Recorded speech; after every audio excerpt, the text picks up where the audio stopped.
أعوذ بالله من الشيطان الرجيم. بسم الله الرحمن الرحيم. يسألونك عن الأهلة قل هي مواقيت للناس والحج وليس البر بأن تأتوا البيوت من ظهورها ولكن البر من اتقى وأتوا البيوت من أبوابها واتقوا الله لعلكم تفلحون. الحمد لله رب العالمين والعاقبة للمتقين، الصلاة والسلام على سيد المرسلين خاتم النبيين محمد وعلى آله وصحبه أجمعين. بعد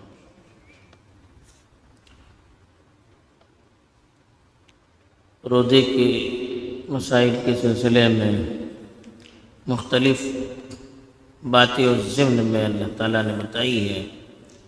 کل جو آیت تلاوت کی گئی تھی اس میں مال کے سلسلے میں محتاط رہنے کی تاکید کی گئی تھی. ابھی جو آیت تلاوت کی گئی ہے اس میں بھی روزے ہی کے تعلق سے بات نکلی تھی، چونکہ روزے کی ابتدا اور انتہا کا مدار چاند کی تاریخ پر ہوتا ہے. رسول اللہ صلی اللہ علیہ وسلم نے ارشاد فرمایا تھا کہ صوموا لرؤیتہ وافطروا لرؤیتہ. روزے کی ابتدا چاند کو دیکھ کر کرو اور اس کی انتہا بھی چاند ہی پر ہونی چاہیے. چاند چونکہ گھٹتا بڑھتا رہتا ہے اور ہمیں نظر آتا ہے. باقی ستاروں میں بھی اس طرح کی چیزیں ہو سکتی ہیں لیکن ہمیں نظر نہیں آتی وہ چیز. اس لیے چاند کے سلسلے میں لوگوں کو شبہ بھی تھا اور اس کی وجہ سے بہت سے من گڑت عقائد بھی لوگوں میں رائج تھے. خود عربوں میں بھی تھے اور دیگر قوموں میں بھی طرح طرح کے عقائد چاند کے گھٹنے اور بڑھنے سے جڑے ہوئے تھے. چاند پہلے چھوٹا رہتا ہے، پھر بڑا ہوتا ہے، پھر گھٹتا ہے. اس کی ابتدا کو بہت سے لوگ اچھا شگون کا ذریعہ سمجھتے تھے اور چاند کے آخری ایام میں جو چاند کی حالت ہوتی ہے دبلا پتلا ہو جاتا ہے اس کو بدشگونی کا ذریعہ قرار دیتے تھے اور اس کی وجہ سے رسم و رواج، شادی بیاہ، بہت سے احکام کو جوڑے رکھا تھا. تو یہ جو غلط فہمی تھی اس کی بنیاد پر بہت سارے معاملات ان کے یہاں رائج تھے. تو اس سلسلے میں اللہ کے رسول صلی اللہ علیہ وسلم سے بھی سوال کیا گیا کہ چاند کے گھٹنے بڑھنے کی حقیقت کیا ہے؟ کیا واقعی اس کی اپنی کوئی تاثیر ہے یا یہ کوئی اللہ کی ایک قدرت کا نتیجہ ہے؟ تو یہ سوال ہوا تو اسی کے متعلق اس آیت میں جواب دیا گیا ہے کہ یسألونک، آپ سے وہ پوچھتے ہیں، عن الاہلہ، چاند کے بارے میں، چاند کے مہینوں کے بارے میں. ہلال کہتے ہیں پہلی رات کا جو چاند ہوتا ہے، پہلا جو چاند ہوتا ہے اس کو ہلال کہتے ہیں. استحل کے معنی آتے ہیں آواز لگانا، چیخنا. پہلی رات کا جب چاند دیکھا جاتا ہے تو لوگ چیخ کر کہتے ہیں کہ چاند نظر آیا، چاند نظر آیا. تو اسی سے اس کو ہلال کہا جانے لگا. اسی کی جمع ہے اہلہ. تو اللہ کے رسول صلی اللہ علیہ وسلم نے انہوں نے چاند کے مہینوں کے بارے میں پوچھا کہ یہ کیا چاند جو چھوٹا رہتا ہے پھر پورا مکمل ہو جاتا ہے پھر اس کے بعد پھر گھٹتا چلا جاتا ہے، کیا وجہ ہے اس کی؟ کیا اس کے اندر کوئی تاثیر اللہ نے رکھی ہے؟ کیا اس کی وجہ سے دنیاوی زندگی پر کچھ اثر پڑتا ہے اس کے گھٹنے سے، اس کے بڑھنے سے، یا اور کیا وجہ ہے؟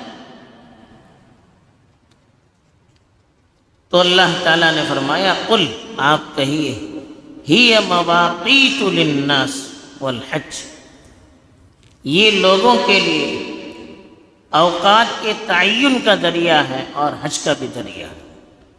میقات کی جمع مواقیت، فکس ٹائم کو کہتے ہیں، متعین وقت اس کو کہتے ہیں۔ تو اللہ تعالیٰ نے فرما دیا کہ چاند کی اپنی ذات کے اندر کوئی تاثیر نہیں ہے، جس کی وجہ سے ہم غلط عقائد کو اپنے ذہنوں میں لائیں، یا جس کی بنیاد پر ہم اپنے معاملات طے کریں۔ فلاں تاریخ ہوگی تو اچھا شگون لے، فلاں تاریخ ہو تو برا شگون لے۔ شادی بیاہ میں اور دیگر رسموں میں چاند کے گھٹنے بڑھنے کو سامنے رکھ کر ہم اپنی تاریخ طے کریں، یہ ساری چیزیں فضول ہیں، اس سے اس کا کوئی لینا دینا نہیں ہے۔ اس کا مقصد تو یہ ہے کہ چاند کے گھٹنے بڑھنے سے آپ تاریخ سمجھ سکیں، مہینوں کی تعین کر سکیں، کون سا مہینہ شروع ہو رہا ہے، کون سا مہینہ ختم ہو رہا ہے، کون سی تاریخ ہے، اس کا تعین کر سکیں اور اس کی وجہ سے معاملات اپنے طے کر سکیں۔ آپ کو قرض ادا کرنا ہے تو قرض کی تاریخ کیسے مقرر ہو؟ آپ کسی چیز کو کرائے پر لے رہے ہیں، کرائے کی تاریخ کیسے متعین ہو؟ عورت عدت میں بیٹھتی ہے تو عدت کی تاریخ کیسے متعین ہو؟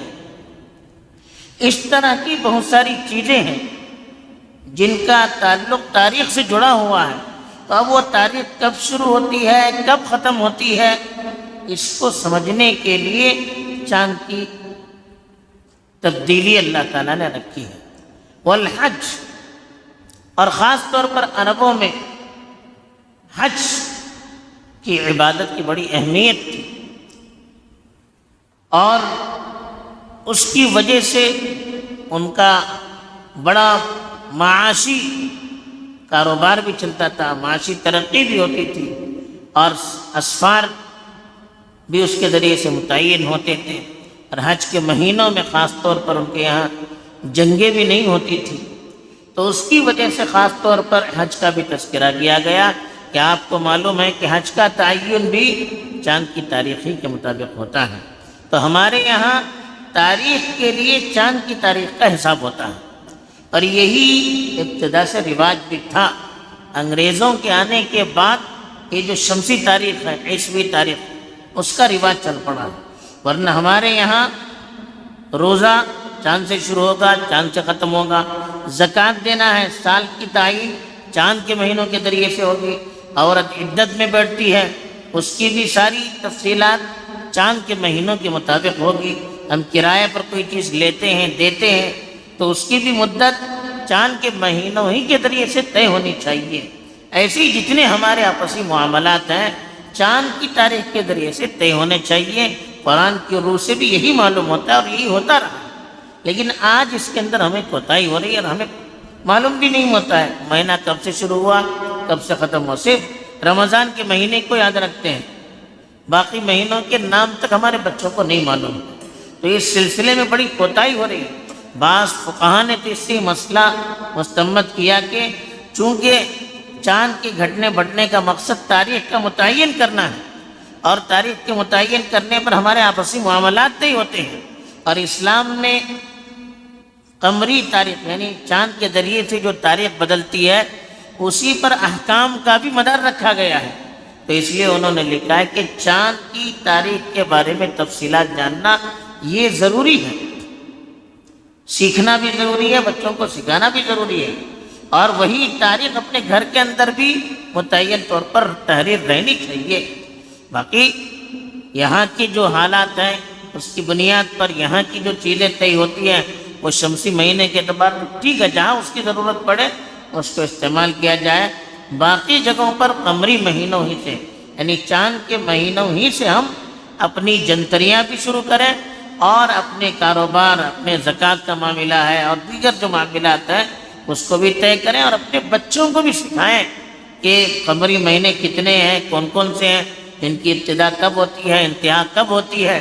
شادی بیاہ کو بھی طے کریں، تو قمری مہینوں کے ہی اعتبار سے طے کریں، اس میں برکت بھی ہوتی ہے، اور قرآن کی روح سے اس کی تعین کو ضروری قرار دیا گیا ہے۔ اللہ تعالیٰ سے سمجھ عطا فرمائے اور ان ساری چیزوں کے ذریعے سے ہمیں اپنی زندگی میں اصلاح کی توفیق دے۔ وآخر دعوانا